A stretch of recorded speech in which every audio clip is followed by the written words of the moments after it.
Hey y'all, welcome back to another episode of Harrison Talks Pod, episode 44. I hope you're having a great day today.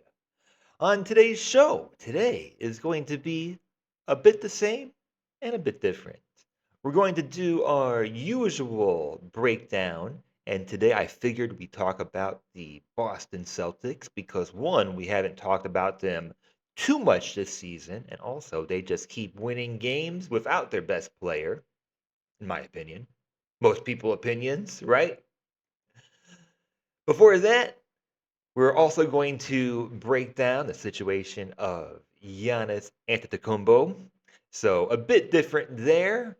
Talk about his current situation, including his injury now. I guess this is a brand new injury coming off an injury, and this might be his end in Milwaukee and where he might end up. So we'll do a whole breakdown of best possibilities, most fun possibilities, and places he just should not go or not even consider, or the team shouldn't consider.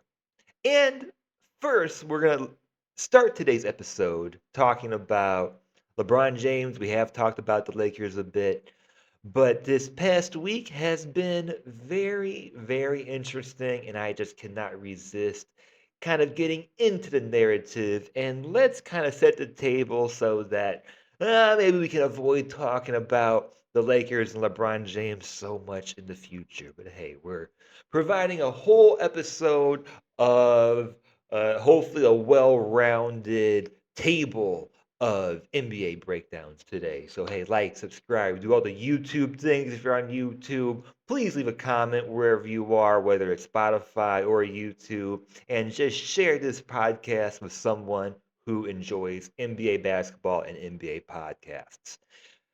Harrison Talks Pod is part of Side Panel Network. Nintendo Therapy, my Nintendo podcast. We do weekly episodes. We just had an episode come out on Saturday. I'm doing my daily uploads on my gaming channel, Harrison Plays Games.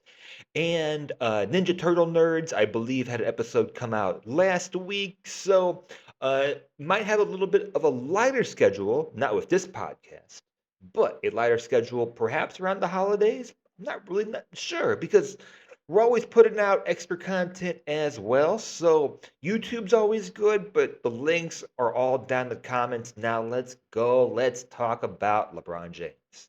So chances are, if you listen to this podcast, you are just as familiar with LeBron James on and off the court as maybe I am, to an extent at least. He might be the most covered American athlete of my generation. It's definitely up there. So we know that LeBron James missed the start of this season, first time in the historic 23 season career. And that was different not only in the sense that he's never missed the start of a season, but also it's a bit foreshadowing as well. And the amount of worry that goes on when people start considering what does the league look like after LeBron James and or, Steph Curry, Kevin Durant, all of those players retire, and do we have a singular face of the franchise, and just what does it look like overall? As a LeBron James fan, it hasn't been a worry to me, and I feel like I have more understanding than some LeBron James fans of that. What words? Not morality, but like, not or mortality. That's the whole point. He's not dying. He'd be retiring, and he's already a different player than he once was. And the player he once was is not a player you might ever see again. And that's going to be a whole part of it as well, talking about where he is as a player. So it reflected the reality of the league, and luckily, as I always say, besides players missing with long-term injuries and other injuries that go on, I think it's been a very nice start to this NBA season. One we'll remember as well for reasons like this or other narratives and storylines that are already getting placed on this season. A lot of good players. There's debates on if there is a singular best player in the league. I think I know who that is, but I think as an NBA fan, I can make cases on at least two, maybe three. We'll see.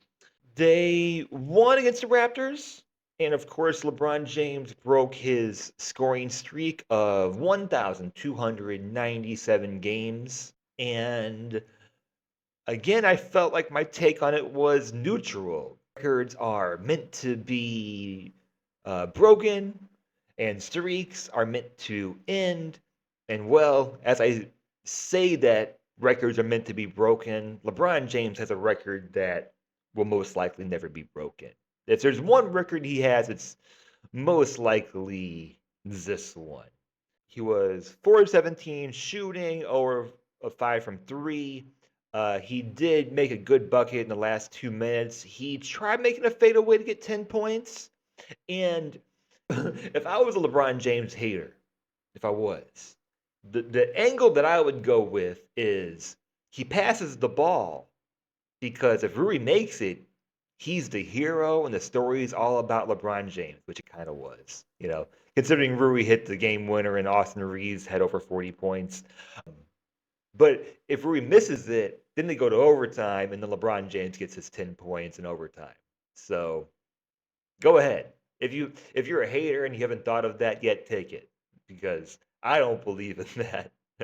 He was, despite less than 25% from the field, he was a positive in his net rating, and he had 11 assists in that whole game, including the game-winning assist. Saw a lot of narratives from both sides, also including the game before that. A lot of people, including myself to a point, criticized that he most likely stat padded his 10 points in his last game because he got 10 points and then he was pretty much out of the game at that point. But whatever, the streak went on one more game. And then on the other end, when he got the game winning assist, I thought there should have been more of a spotlight on the rest of the team. And you had people like Stephen A. Smith saying that it's, one of the top 5 best assists of all time. And I don't know. Like I've watched LeBron James since he was 17 years old, and I think in context, in hindsight, it'll be like a great way to end the streak if you're going to end it. And I don't think in my lifetime that one will be broken. Point record, who knows? Probably not in my lifetime. But this one, I really just doubt it. So yeah, I kind of felt neutral on that. They played the Celtics in their last game. No Luka, no LeBron. Not sure if we're ever going to see LeBron in a back-to-back again. If I'm a Lakers fan, I don't care. It really more depends on the postseason. But as an NBA fan, I understand that I do kind of care because, if you're going to sign on to a season and especially make all that money, even though I don't care about the Lakers franchise's money. LeBron James makes them a whole lot of money anyways. Yeah, I would want him to be available, but then I'm gonna go back. Let me go back because then he's gonna be 41 years old, year 23. If I risk trying to go to one of his games, I have to understand that he might not be available because this is the point where we are. Don't know what the future holds, but we'll kind of touch base on that at the end of this segment. LeBron James, so of course, misses the beginning of the season. He's played, what, 7 games now or 6? And the last 2 games have been a little bit rough, but there have been very nice moments, and uh, he definitely looks less physical. He's playing a lot in the half court. He's not playing very much defense at all. And if you want to criticize him, it's totally fair. Just I would be more critical of what's going on that basketball court. So, um, with Luca being at an MVP level, with Austin Reeves, I don't know if Austin Reeves can keep up the pace he's going at, but he's basically at an all NBA level right now, which is just incredible. I mean, if he makes an all-star team this year, that would be incredible. Like, just did not expect that totally. Thought he could be like a 20 point per night scorer, but yeah, the versatility has just been great. And LeBron James, uh, his usage is lower than his career average. He's touching the ball less. It's interesting to see him as a rim runner sometimes, but it's always been interesting. Just that's always been a part of his game. I can remember like during like the Rondo, like the championship year with Rondo, him being a rim runner sometimes. So there's so many parts of his game, and that's not one part that I think about so much, including how they were using him in the beginning of his career more as like a shooting guard. LeBron's role also, because I've been speaking about both sides, because of course, we've been seeing a lot from both sides. I would try to keep the parasocialness at a minimum for anything. I mean, I should just write a book on this at this point because it drives me crazy. But, you know, it seems like if you don't like LeBron, right now you're saying LeBron James hates this. He's not getting the spotlight. He hates giving other people the spotlight. This is what you'd say if you didn't like him, right? And he's not the player he used to be, so he just not having a good time on the floor. But if you like really, really like LeBron, you could say LeBron's been waiting for this for years. He wanted to pass it off to Anthony Davis and he never got the chance. It's year 23 for him. Of course he wants to be the third option. Of course, he always can adapt to everyone that he plays around. So, my point of this part is to say we don't know this guy, or at least most of us don't.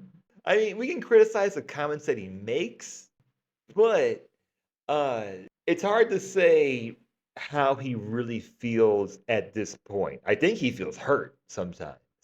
Because it seems like he's had two injuries, arthritis, sciatica, whatever, both of which are going to linger and impact you, especially with how many miles and how old he is.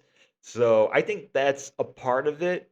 Now, I don't know if that means that's how it is just from now on for the rest of the season, rest of the career, whatever I'm trying to say. But I'll have to reiterate this I'll have to reiterate it at the end of the segment.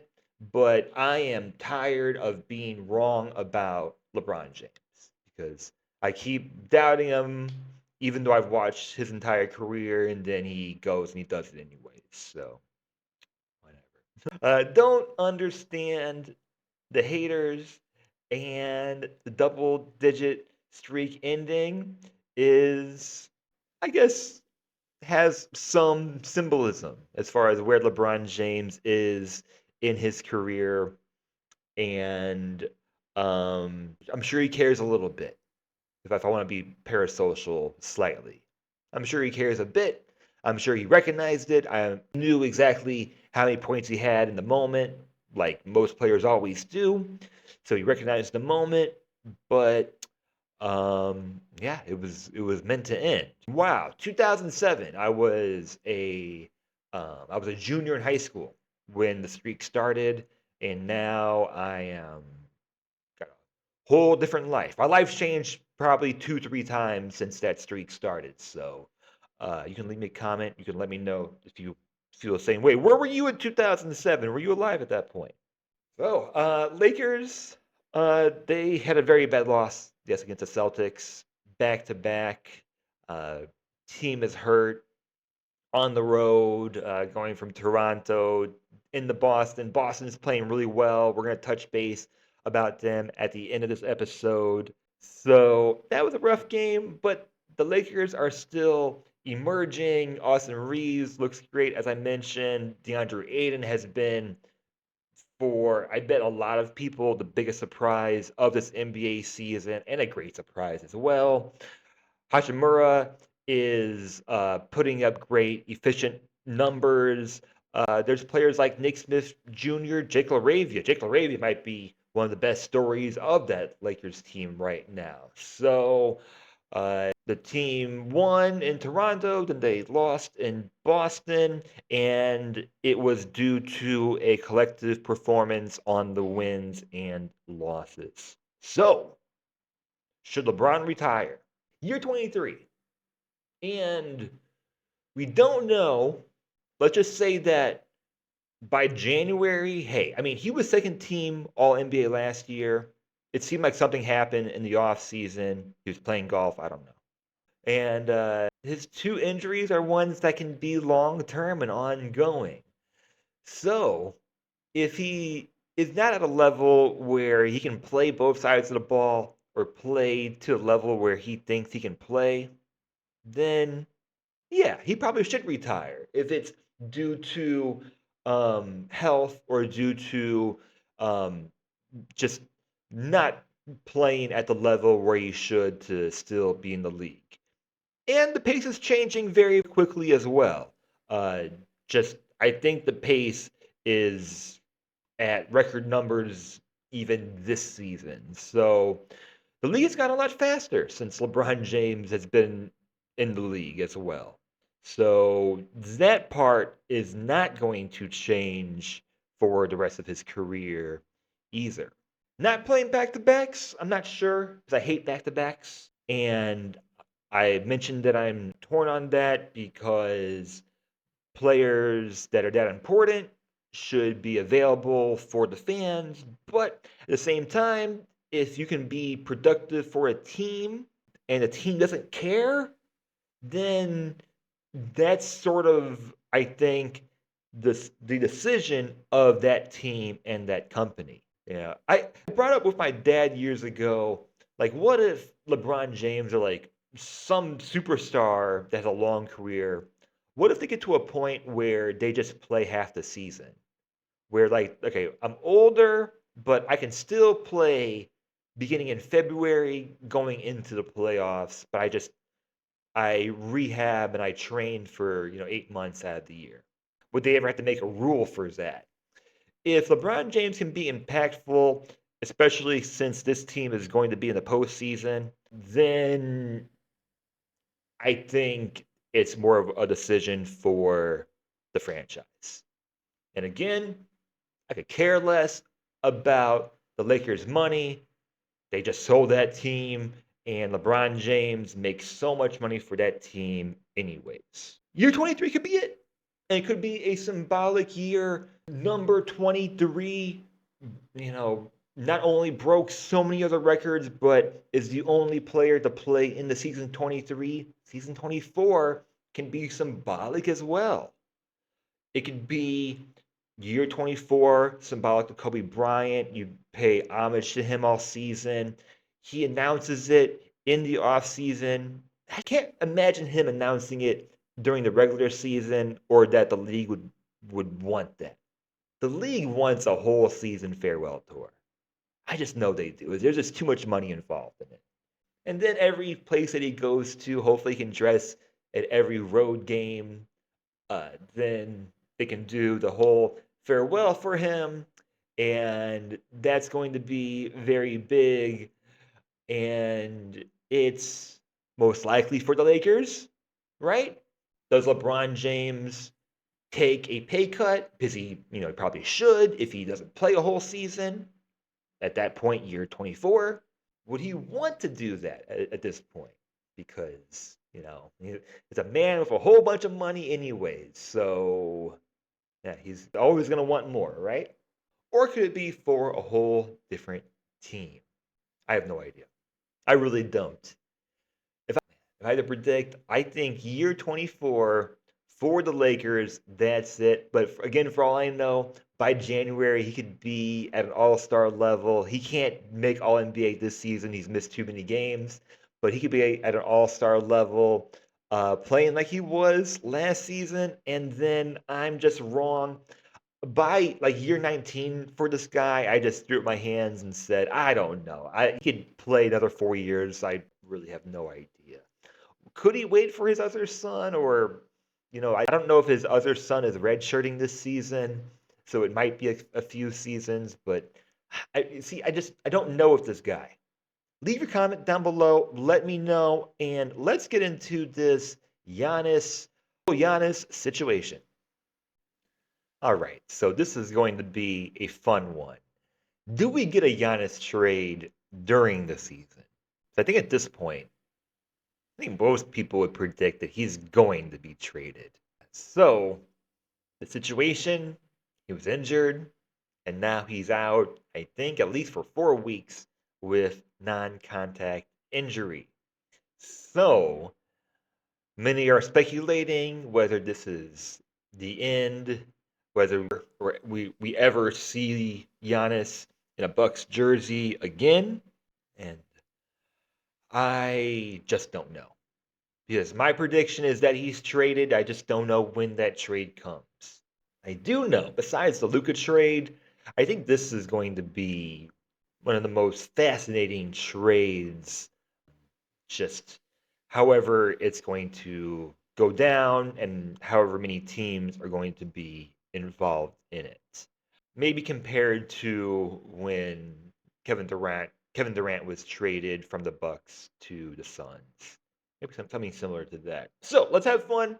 Um, I have no idea where he will end up, but I have some different categories that we'll go through.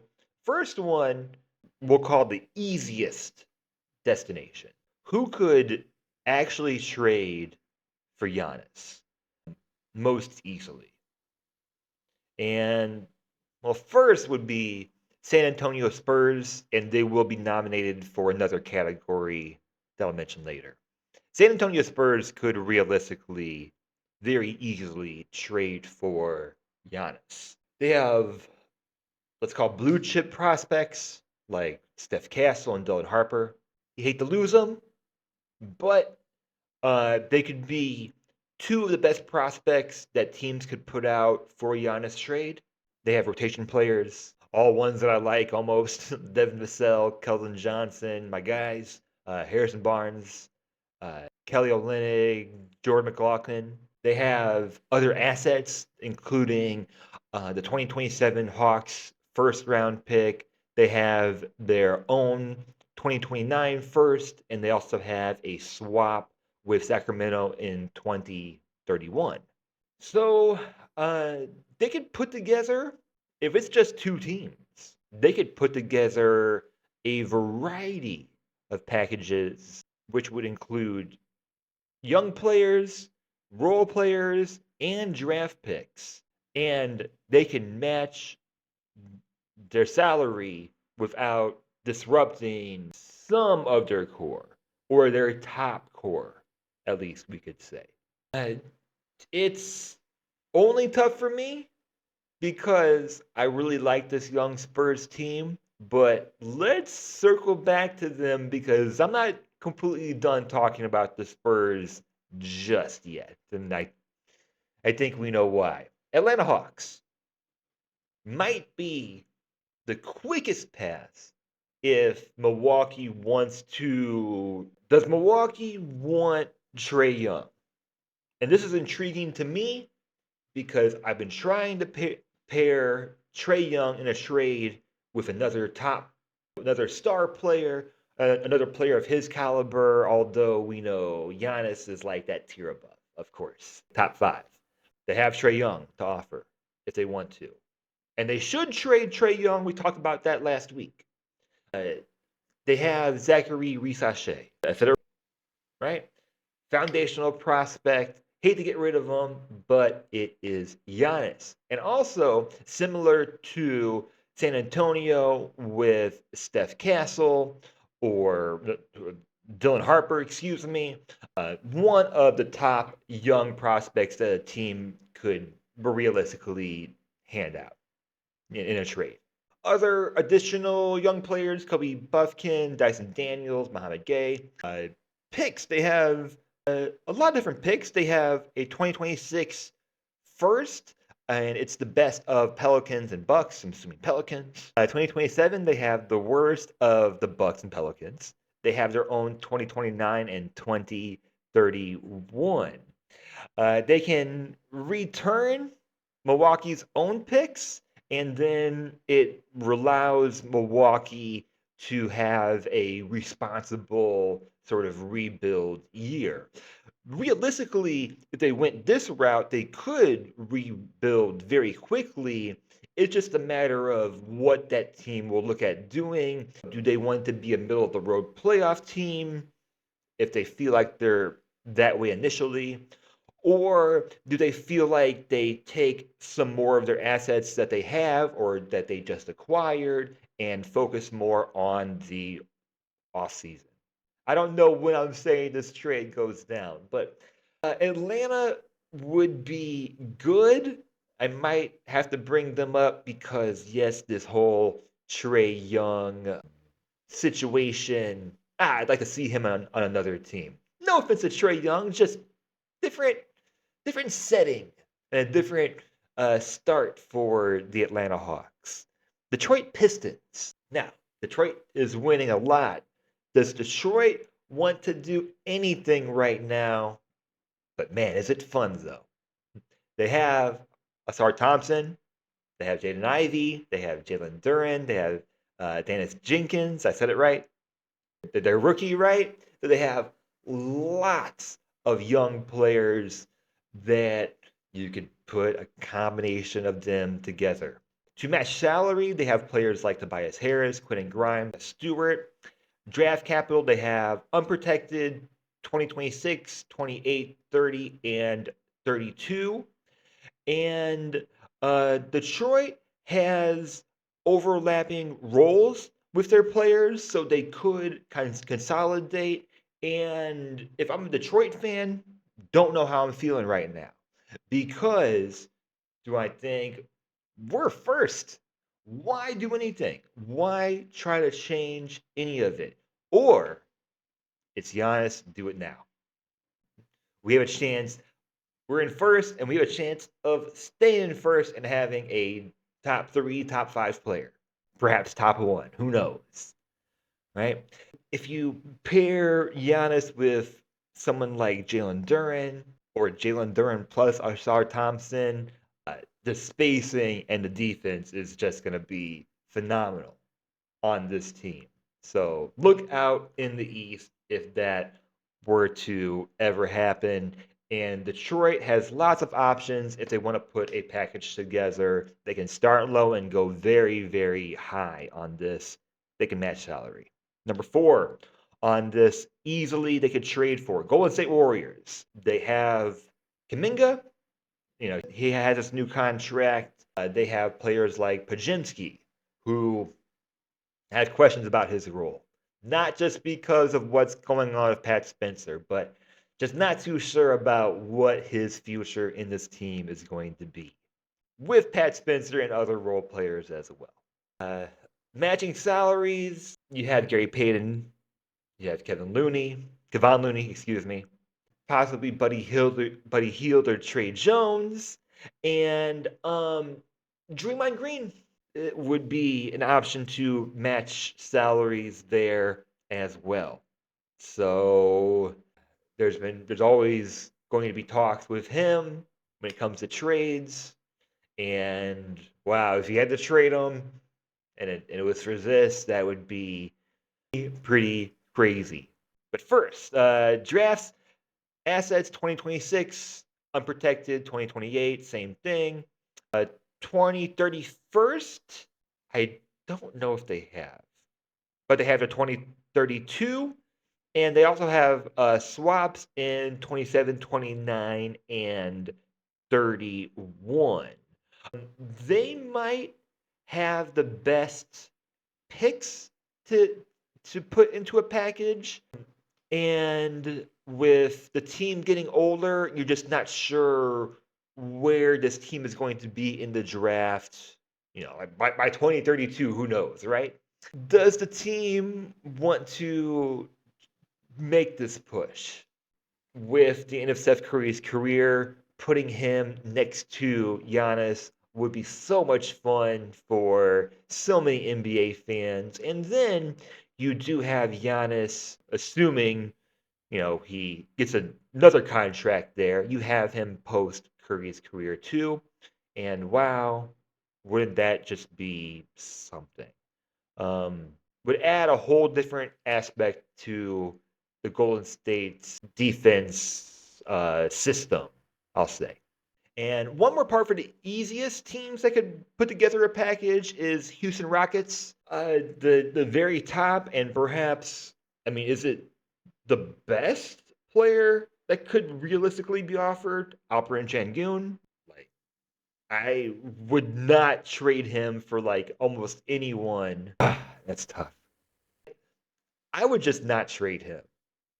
I know it's Giannis, but he's really young, and I just would like him a lot, and I think he's made a lot of good strides this season, and now it's to the point where I'm not sure if I was right about his ceiling. It might be higher. I would just keep him. But anyways, Amin Thompson, Jarius Smith Jr., Fred VanVleet, Dorian Smith Jr., Jock Landale. Some of these players can be salary fillers. They have the Suns' unprotected first pick and additional Houston picks if needed.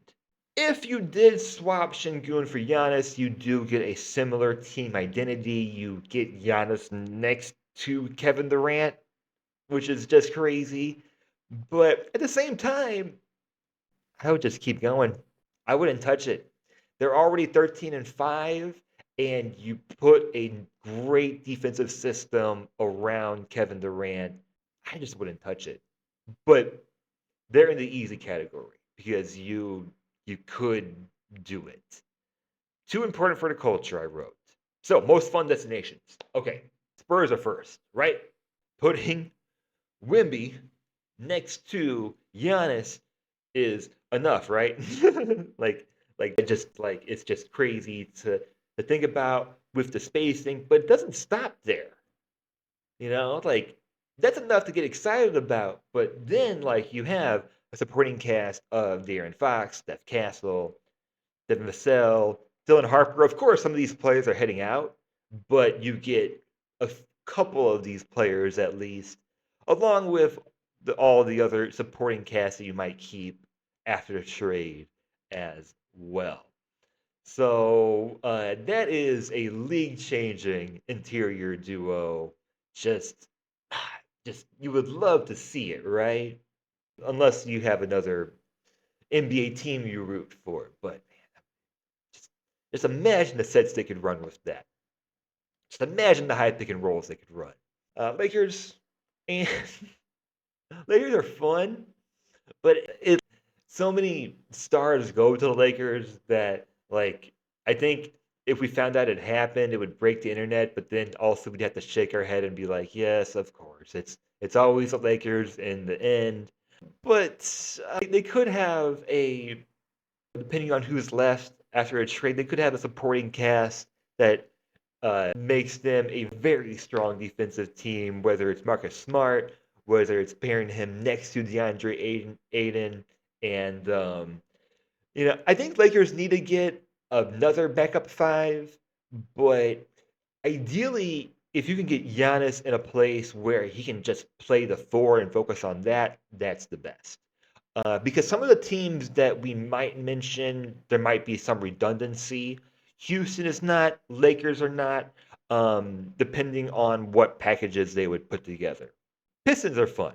Not trading Cade Cunningham, of course. Cade Cunningham is all NBA level right now, just one player of the month. Pairing him next to Giannis is super fun. And as I mentioned, if you can pair him next to Jalen Duren and Ausar Thompson, then it's just like this defensive powerhouse. It's a very raw and chaotic team. I haven't talked yet about where does Giannis want to go. He's already in a cold place. He's not from here, so I don't know what his ideal place is. He's from Greece, so Greece, Milwaukee is pretty different, but Milwaukee to Detroit's not very different at all.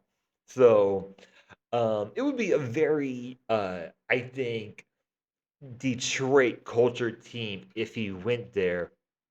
I'm just indifferent on if he should go, if Detroit should pursue it or not. I could kind of go either way. I love watching Detroit basketball. Raptors are next. Why not go to Toronto? Why not go to Canada? Why not become like the biggest athlete in Canada since Kawhi Leonard or whatever, whoever plays for the Blue Jays or whatever, hockey, you get it. Putting him next to Scotty Barnes is interesting. They certainly have a very fun switch army knife style of basketball where they can be very very switch heavy and they have many different players that can create their own offense. So not just with Scotty Barnes, but you also have Brandon Ingram, RJ Barrett. Um, it all I think putting Giannis next to any of them just elevates them on both sides. And the amount of spacing that could be created on offense is just very, very scary. I don't know if Raptors have enough to put together for the Bucks to be interested in it. And again, I don't know what Giannis wants to do, because he's going to have some say in it, right? If he asks for a trade. But that would be fun, and yeah, I would always like to see more players go to someplace like Toronto. And I'd like to see more international players go to an international team like Toronto as well. Very, very supportive fan base. Is that a fun option? We talked. I'm assuming we talked last week about the whole situation with draft picks, with them having the Clippers unprotected, and the Clippers are bad now. Utah's unprotected. Houston swap. It's just four four first round picks this season. They can give them a pick avalanche. They can put together all different sorts of packages for him to go next to SGA. Would the Thunder want to do that? I think no, probably not. But I'm not sure because if I would think if I'm OKC, I think so. You're thinking, how do I pay the players that we have now? Because you have players, not just your top five, but like players like Casey Wallace, who you have to think about how much he's going to have to get paid when his contract comes up. And then you have all these draft picks coming in that could revitalize your team if you can't afford some of the cast that you have now. But they are the last team in my fun list because, yeah, that is nuclear, isn't it? We talked last week about just how nuclear the OKC Thunder are without all of their players and how crazy it could get. And last part, and we'll go a little bit quicker, but I've been yapping, is the worst destination. So we don't have to spend as much time on the worst ones. Either bad fit, bad value, just not maybe possible at all. Knicks could put a package together, but it might be the weakest package that a team could put together. They have assets like Karl-Anthony Towns, OG Anunoby, Mikal Bridges, Josh Hart, on and on. Mitchell Robinson, Jericho Sims, on and on. Uh, their picks, they only have swaps, and they have a Wizards 2026 pick, which I'm not sure who that belongs to. I don't think it belongs to them. Okay, they do have a 2026 pick to offer. If they traded for him and put some sort of package together, you could put him next to Brunson, and then do you get rid of Karl-Anthony Towns, or do you put him next to Giannis, which might be redundant, Kuzma, and whatever else is left over? Worst, the worst overall return from Milwaukee, but also New York will have to think about where their team is with Giannis after that trade. Like, is Giannis happy with the team they're putting around him after that? But hey, Brunson and Giannis together. Okay, maybe. And it's New York. Grizzlies. Would you pair him with Ja? or would you trade him for a Ja? I think for Milwaukee, uh, it doesn't make sense. Ja Morant and Giannis both are high usage guys. They both want to drive the ball. There's going to be issues with shooting. I think no matter what you do, they do have, I guess, technically have the players and salary to put a package together, but it would either be a terrible fit with Shah or you'd have to trade for John Morant, and I that's a whole other conversation. The Heat would perhaps have to give up too much, and then it's the same situation perhaps that we would see in New York. Then what team are you putting around Giannis once he's there after a trade? They would realistically have to give up Tyler Hero, but beyond that, you might have to give up a combination of players like Khalil Ware, Jaime Jaquez, uh, their picks. Don't know if they have enough picks to package together for Milwaukee. So while I think Giannis would fit this culture really well and he might enjoy living in Miami, uh, I just don't see it happening. Similar to the other team in Florida, Magic, you're not giving up Paulo Banchero. He's your main guy. And then I think you have spacing issues if you put Paulo and Giannis together. Not that you wouldn't do it, but I think with what you'd want a modern NBA team to be, um, you would want more shooting around either of those guys. And of course, there's always going to be questions too. With any team that trades for him, you did get to see him play alongside Damian Lillard. That's not the situation with Orlando, though. Who else do you give up in that trade? If you're keeping Ball Bankero, you have Jalen Suggs, Wendell Carter Jr., Cole Anthony. You have, um, I guess they do have a 2027 pick they could give. Uh, this team, I think there's too much of a spacing issue, too much of an overlap. Some of these teams in the not good value list, there's too much of a of an overlap. Now, there should be a whole other category, the Blazers, right? Right? Let's circle back to it at the end. Scoot Henderson, okay, they have Shaden Sharp, they have Diamond Klingon, they have who else? Who else? Who else? They have multiple picks. Giannis, would he stay? Would he want to go? I'm assuming, I'm going to assume wherever Giannis ends up is a place where he wouldn't mind going, but you have to think about also would he want to stay in the long term as well. It kind of messes with your rebuild, doesn't it?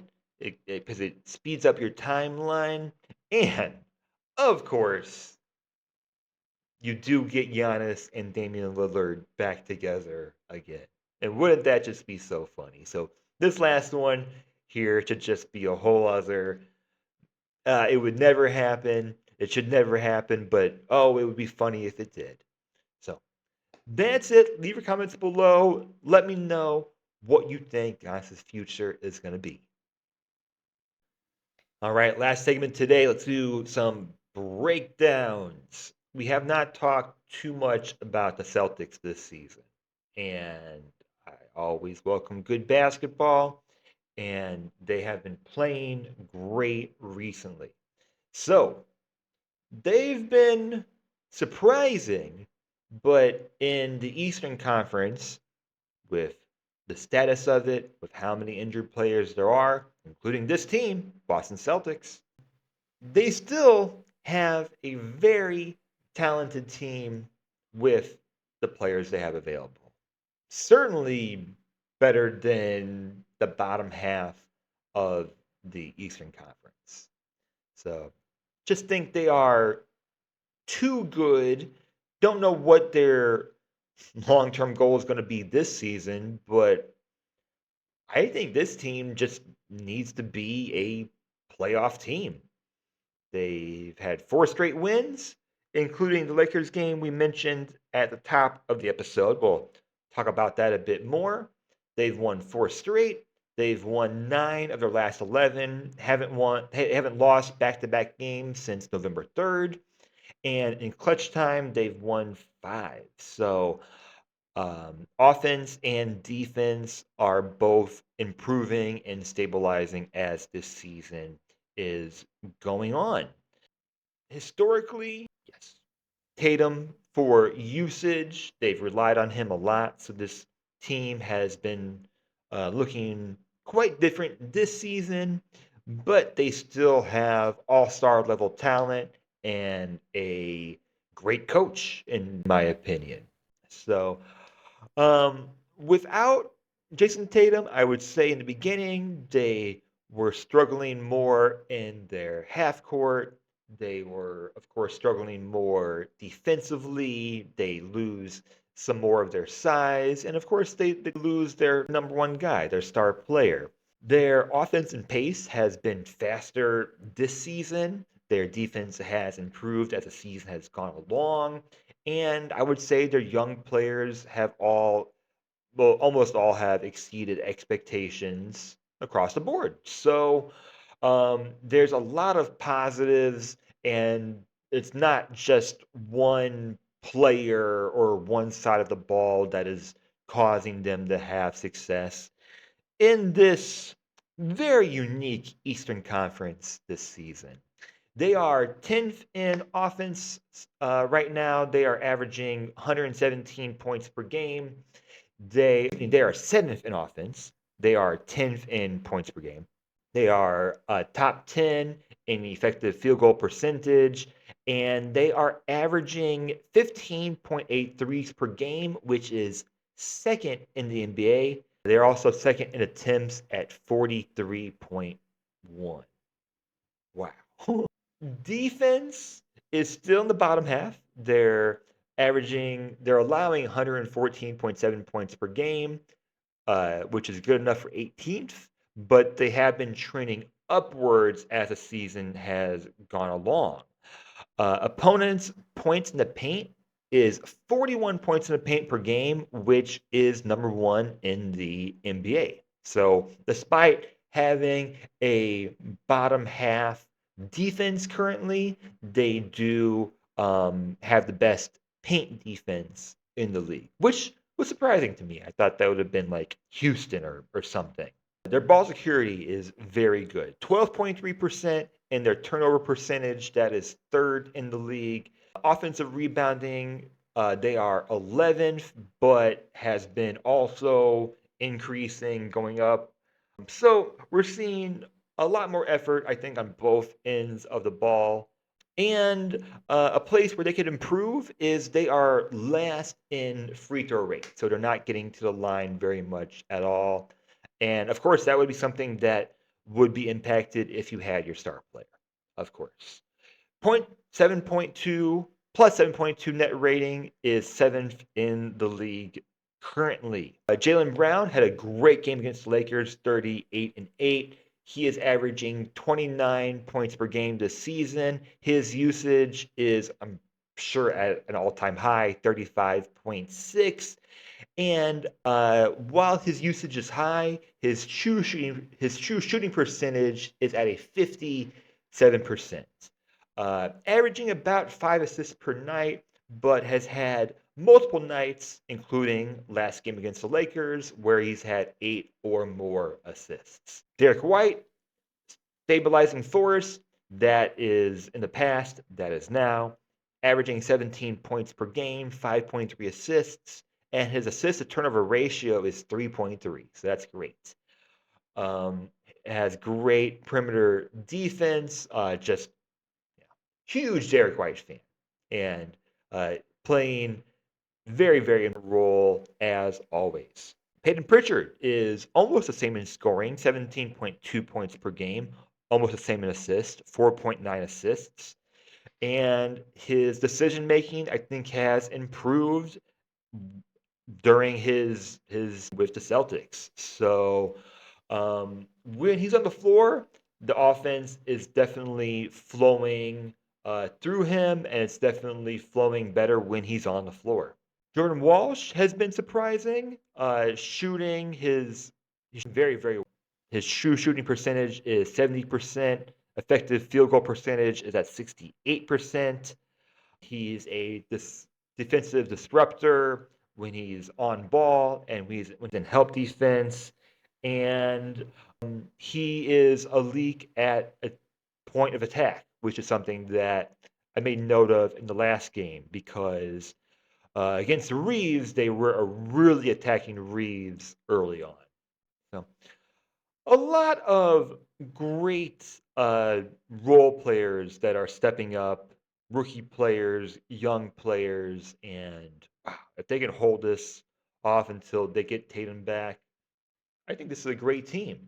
But it is funny that they're kind of in a situation where they're too good to be losing right now. So that's certainly the case.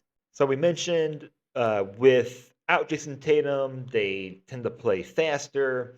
And while their ball security is top third in the league, their assist rate is usually somewhere between 60 and 70%, based on a lot of drive and kick. And the overall diversity of this team is very fun to watch, is shown to be successful and shown to be what the modern NBA is going towards. Because even without Jason Tatum, they can play five out, they can play small ball, they can play double big, they can switch, they can play pace and space. So there's lots of different options that you see with this team. And yes, they did play the Lakers on the Lakers being in a road back to back without Luca or LeBron. We talked more about the Lakers side of it. Let's talk more about the Boston side of it. Their first quarter opened to 39-17 in scoring. Walsh hit his first three. Thomas said immediately attacking Reeves early on, just without having the other two best players on the floor. Lakers tried to wall off the rim. Uh, Boston made 24 threes and just a lot of defensive breakdowns from LA overall. Lakers only had 34 points in the paint. Boston's bench outscored the Lakers 51-30. Jaylen Brown, as I mentioned, had 38 and 8. White helped control the tempo. Wash and Kata had great games. And why would this team be sustainable in the long run, again, without their star player? I think their style of play is repeatable. They have multiple role players that can step up on any night. Jaylen Brown might have the best year of his career, and they just have a lot of depth to secure the fact that they will be perhaps in the top half of the Eastern Conference. Let's see if they are out of the play-in, at least the top six, and then do they compete in the East this season with other big players being out in the East? And if not, and you're a Boston fan, at least you get the satisfaction of knowing that this team is being competitive and is most likely going to have lots of success in the future. Let's leave it there. Like, subscribe, do all the YouTube things if you're on YouTube. And if you're somewhere else, like, subscribe as well. I hope you have a great basketball week. I hope you have a great week overall. See you next time.